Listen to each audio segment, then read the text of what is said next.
ഒരു വലിയ സത്യം വെളിപ്പെടുത്തിയ, കേരളത്തിലെ ആരോഗ്യരംഗം എന്താണ് എന്ന് വെളിപ്പെടുത്തിയ, സത്യസന്ധമായി വെളിപ്പെടുത്തിയ, ഒരു രൂപ പോലെ കൈക്കൂലി വാങ്ങിക്കാത്ത ഒരു ഡോക്ടർക്കെതിരായി, ഡോക്ടർ ഹാരിസിനെതിരായി ആരോഗ്യമന്ത്രിയുടെ നേതൃത്വത്തിലാണ് ഗൂഢാലോചന നടക്കുന്നത്. അയാളെ അപകീർത്തിപ്പെടുത്താൻ, അയാളെ അപമാനിക്കാൻ, അവിടെ വാങ്ങിയ സർജിക്കൽ എക്യുപ്മെന്റിന്റെ പാർട്സ് അവിടെ ഉണ്ടായില്ല എന്ന് കള്ളം പറഞ്ഞു ഇല്ലേ? എന്നിട്ട് അദ്ദേഹത്തെ മോഷണക്കുറ്റത്തിന് പ്രതിയാക്കാൻ ശ്രമിച്ചു. ശക്തിയായ എതിർപ്പ് വന്നപ്പോൾ ഇപ്പോൾ കാണാതെ പോയ സംഭവം കണ്ടെത്തി. ഇന്നും സൂപ്രണ്ടും പ്രിൻസിപ്പലും കൂടി ആ ബഹുമാന്യനായ കേരളം മുഴുവൻ ആദരിക്കുന്ന ആ ഡോക്ടറെ അപകീർത്തിപ്പെടുത്താൻ വേണ്ടി പത്രസമ്മേളനം നടത്തി.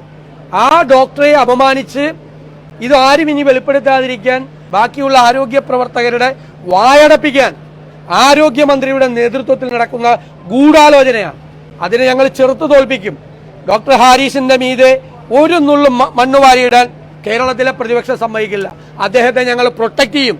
കാരണം ആരോഗ്യ കേരളം വെന്റിലേറ്ററിലാണ് എന്നുള്ള ദുഃഖകരമായ വെളിപ്പെടുത്തലാണ് അദ്ദേഹം നടത്തിയത്. മുന്നറിയിപ്പാണ്. അത് മനസ്സിലാക്കി നടപടികൾ സ്വീകരിക്കേണ്ടതിന് പകരം അദ്ദേഹത്തെ വേട്ടയാടാൻ വേണ്ടി നടത്തുന്ന ഈ ശ്രമങ്ങളെ ഞങ്ങൾ എന്തു വില കൊടുത്തും സംരക്ഷിക്കും.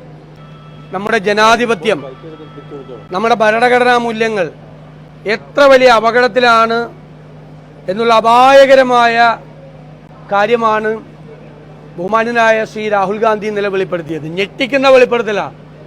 തെരഞ്ഞെടുപ്പ് ജയിക്കാൻ വോട്ടർ പട്ടികയിൽ കാണിച്ച കൃത്രിമത്തിന്റെ ഏറ്റവും വലിയ ഉദാഹരണമാണ്. 32,000 വോട്ടിന് BJP ജയിച്ച ബാംഗ്ലൂർ സെൻട്രലിലെ സീറ്റിൽ 1 ലക്ഷത്തിലധികം വോട്ടുകളാണ് തെരഞ്ഞെടുപ്പ് കൃത്രിമത്തിലൂടെ ചേർത്തത്. നമ്മളെല്ലാവരും കണ്ടു. ഒരേ പേരിൽ വിവിധ വോട്ടർമാർ അല്ലേ? ഒരു ചെറിയ ഒറ്റമുറി വീട്ടിൽ 60ഓളം വോട്ടർമാർ, പലരുടെയും പിതാവിന്റെ പേരിൽ ഇംഗ്ലീഷ് അക്ഷരങ്ങൾ മാത്രം, ചിലരുടെ ഹൗസ് നമ്പർ 0. പുതിയതായിട്ട് എൻറോൾ ചെയ്ത 18 വയസ്സുകാരായ വോട്ടർമാരുടെ കൂട്ടത്തിൽ 70-80 വയസ്സായ ആളുകൾ. വ്യാപകമായ അഴിമതി രാജ്യത്തുടനീളം. മഹാരാഷ്ട്ര നിയമസഭാ തെരഞ്ഞെടുപ്പിൽ, കഴിഞ്ഞ പാർലമെന്റ് തെരഞ്ഞെടുപ്പിൽ ഉൾപ്പെടെയെല്ലാം നടന്നിരുന്നു. ബീഹാറിൽ ഇപ്പോൾ അത് ആവർത്തിക്കുന്നു.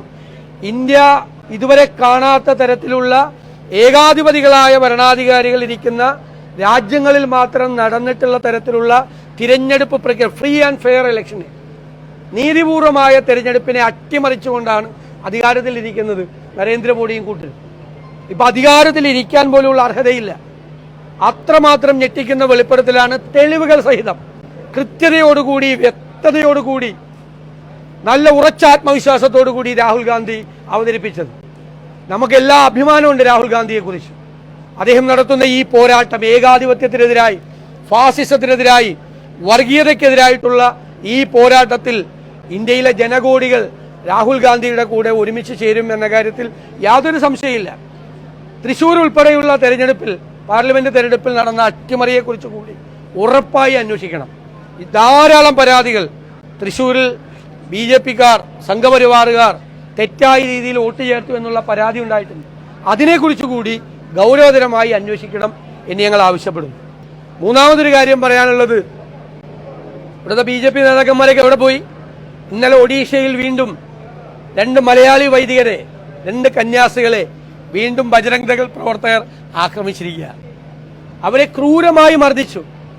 ഒരു ചടങ്ങിൽ പങ്കെടുക്കാൻ, ഒരു ഗ്രാമത്തിൽ മതപരമായൊരു ചടങ്ങിൽ പങ്കെടുക്കാൻ പോയവരെ ഗ്രാമവാസികളുടെ എതിർപ്പ് മറികടന്ന് അവിടെയുള്ള 70ഓളം വരുന്ന ബജരംഗ് ദൾ പ്രവർത്തകർ ആക്രമിച്ചു. 3 മണിക്കൂർ നേരം തടഞ്ഞു വെച്ചു. പോലീസ് കേസെടുത്തിട്ടില്ല. അതിനു മുമ്പിൽ വഴികാട്ടിയായി വന്ന ബൈക്കിന്റെ പെട്രോൾ മുഴുവൻ ഊറ്റിക്കളഞ്ഞു. ഇവരുടെ ഫോൺ പിടിച്ചെടുത്തു.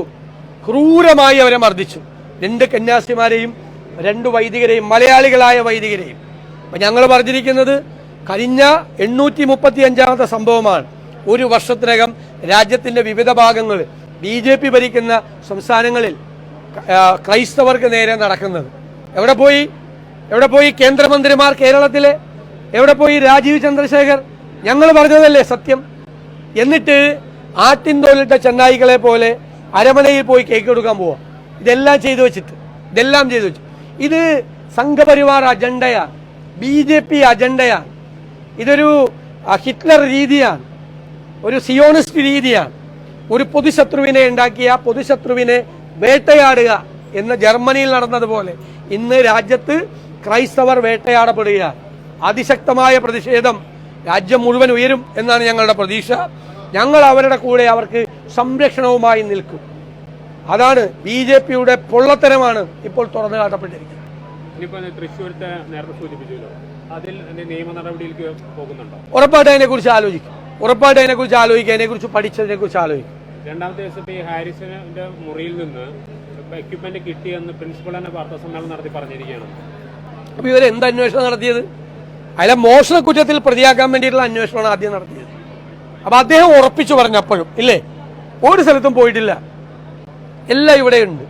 1 രൂപ കൈക്കൂലി വാങ്ങിക്കാത്ത ഒരാളെ കുറിച്ച്, രോഗികൾക്ക് വേണ്ടി എന്തും ചെയ്യാൻ മടിക്കാത്ത, എന്ത് വേണമെങ്കിലും അവർക്ക് വേണ്ടി ചെയ്യാൻ ശ്രമിക്കുന്ന ഒരാളെ കുറിച്ച്, രോഗികൾക്ക് വേണ്ടി ജീവിക്കുന്ന ഒരാളെ കുറിച്ച്, ഒരു ബൈക്കിൽ മെഡിക്കൽ കോളേജിൽ എത്തുന്ന ഒരാളെ കുറിച്ച് ആണ് മോഷണക്കുറ്റത്തിൽ പ്രതിയാക്കി വേട്ടയാടാൻ ശ്രമിച്ചത്. കഫീൽ ഖാനെ BJP സർക്കാർ വേട്ടയാടിയതിനേക്കാൾ ക്രൂരമായിട്ടാണ് പിണറായി സർക്കാർ.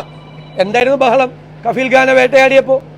അതിനേക്കാൾ ക്രൂരമായിട്ടാണ് ഡോക്ടർ ഹാരിസിനെ ആരോഗ്യമന്ത്രിയുടെ നേതൃത്വത്തിൽ ഈ വേട്ടയാടുന്നത്. ഗൂഢാലോചന നടത്തി വേട്ടയാടുക. മുഖ്യമന്ത്രി പിണറായി വിജയനോട് എൻ്റെ അഭ്യർത്ഥന, ആരോഗ്യ മന്ത്രിയോട് ഈ ഹീനമായ നീക്കത്തിൽ നിന്നും പിന്മാറണം എന്നങ്ങ് ആവശ്യപ്പെടണം. മറ്റൊരു വിഷയം, ചേലക്കരയിലെ കാട്ടാനപ്പേടിയിലാണ് ജനങ്ങൾ. സംസ്ഥാനത്തുടനീളം വ്യാപകമായ വന്യജീവി ആക്രമണമാണ്. ഒരു നടപടിയും ചെറുവിരൽ അനക്കുന്നില്ല. അതുകൊണ്ടാണ് ഞങ്ങൾ മലയോര സമരയാത്ര നടത്തിയത്.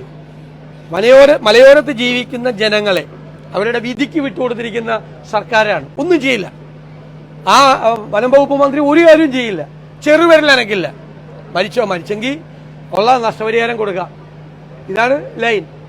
പ്രതിരോധിക്കാനുള്ള ഒരു മാർഗങ്ങളും അവലംബിക്കുന്നില്ല. ഒരു പ്രതിരോധ മാർഗം, അതായത് പരമ്പരാഗതമായ രീതിയിലുള്ള പ്രതിരോധവും ഇല്ല, മറ്റ് സംസ്ഥാനങ്ങൾ സ്വീകരിച്ചിട്ടുള്ള ആധുനികമായ സങ്കേതങ്ങളും ഇല്ല.